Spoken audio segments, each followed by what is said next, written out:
পৃথিৱীৰ সৰ্বোত্তম প্ৰাণীৰ ভিতৰত তোমালোক।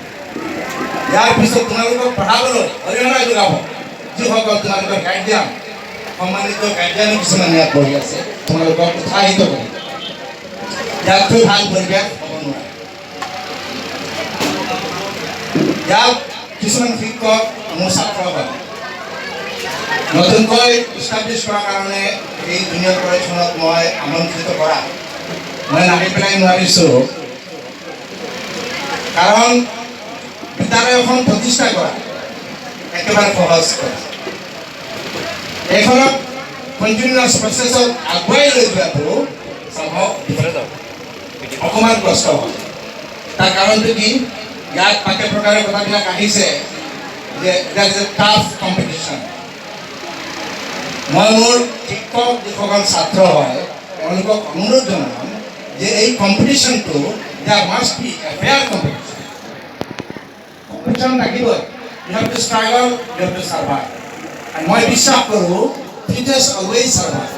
যিসকল ফিটফাট হয়, যিসকল ভাল হয়, সেইসকল সমাজত টিকি থাকিব পাৰে, সেইসকলে সমাজত ছাৰ্ভাইভ কৰিব পাৰে, আৰু সেইটো ভাল ছাৰ্ভাইভ। আমি আনফেয়াৰ आपसे बड़ा है।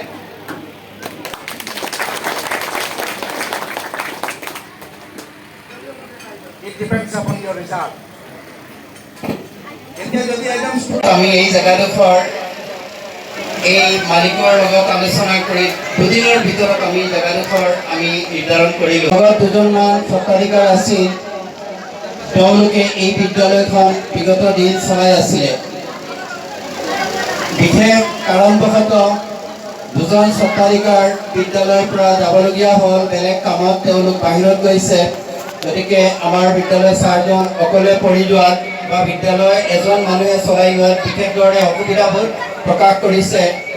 গতিকে আমি প্ৰথমে 7জন আমাৰ এই অঞ্চলত বিভিন্ন বিদ্যালয়ত কৰ্মৰত শিক্ষকসকল আমি তেখেতসকলৰ লগত আলোচনা কৰি, আমাৰ ছাৰৰ লগত আলোচনা কৰি আমি ভাবিলোঁ যে যিহেতু গভৰ্ণমেণ্টৰ এটা ৰুল যে ৰাষ্ট্ৰীয় শিক্ষানীতি, আমি আমাৰ নৱোদয় ছিনিয়ৰ ছেকেণ্ডাৰী স্কুলত দশম একাদশ শ্ৰেণীৰ ছাত্ৰ ছাত্ৰীসকলৰ সম্বৰ্ধনা আৰু লগতে নৱাগত আদৰণি সভাখন পাতিছোঁ।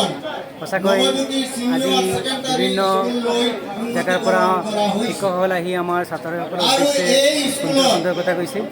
বিশেষকৈ আমাৰ মৰাজাৰ HS স্কুলৰ অধ্যক্ষ প্ৰফেচাৰ তেখেতে আহি অতি মূল্যৱান বক্তৃতা দিছে। সঁচাকৈ আজি আমি আনন্দিত হৈছোঁ, কাৰণ আমাৰ স্কুলখন বিভিন্ন দাঁত পুতিকাত আমি স্থাপন কৰিব লগা হৈছিল।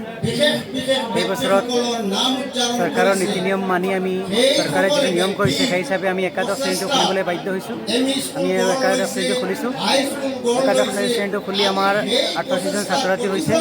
গতিকে প্ৰথম বছৰত যে 38জন ছাত্ৰ ছাত্ৰী হৈছে আমাৰ ইয়াত এডমিশ্যন লৈছে, তাৰ কাৰণে আমি অতিকৈ আনন্দিত হৈছোঁ।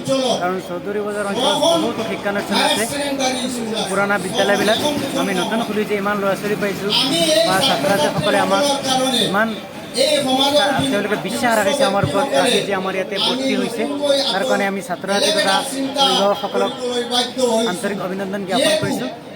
আৰু অনাগত দিনত এই ছাত্ৰ ছাত্ৰীসকলে যাতে ভাল ফলাফল দেখুৱাই আমাৰ এই চৌধুৰী বজাৰ অঞ্চললৈ ভাল সুনাম কৰি আনিব পাৰে, তাৰ কাৰণে আমি আমাৰ শিক্ষক শিক্ষয়িত্ৰীসকলে যিমান পাৰোঁ আমাৰ ফালৰ পৰা আপ্ৰাণ চেষ্টা কৰিম।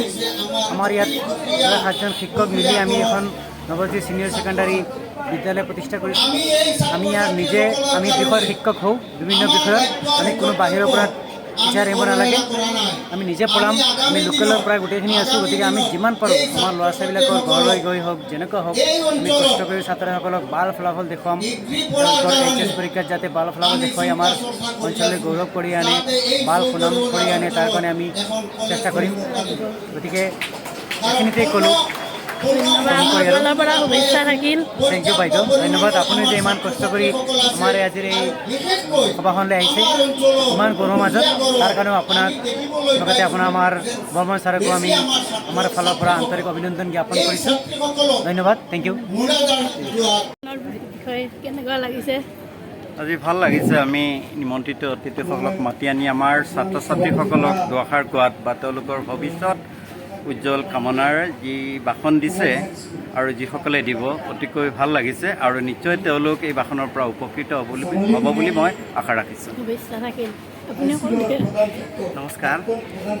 আজি আমাৰ নতুনকৈ গঠিত হোৱা নৱজ্যোতি ছিনিয়ৰ ছেকেণ্ডাৰী স্কুলৰ নৱাগত আদৰণীয় সম্বৰ্ধনা সভা আৰু এই সভাত আহি আমাক যিসকল অতিথি আহি উপস্থিত হৈছে সেই সকলোলৈ আমি আন্তৰিক অভিনন্দন জ্ঞাপন কৰিছোঁ। লগতে আমাৰ ছাত্ৰ ছাত্ৰী তথা গাৰ্জেনসকলকো আমি অভিনন্দন জ্ঞাপন কৰিছোঁ। আমি এটা লং ভিজন লৈ এই বিদ্যালয়খন খুলিছোঁ আৰু সকলো ৰাইজৰ সহায় সহযোগিতা কামনা কৰিছোঁ যাতে আমি আমাৰ এই স্বপ্ন পূৰণ কৰিব পাৰোঁ। ধন্যবাদ।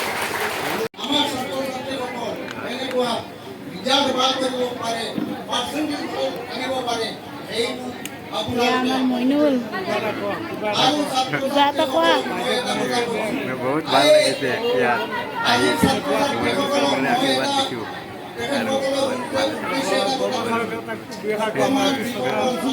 তাৰে বহুত যত্ন কৰিছে আৰু কি ক'ম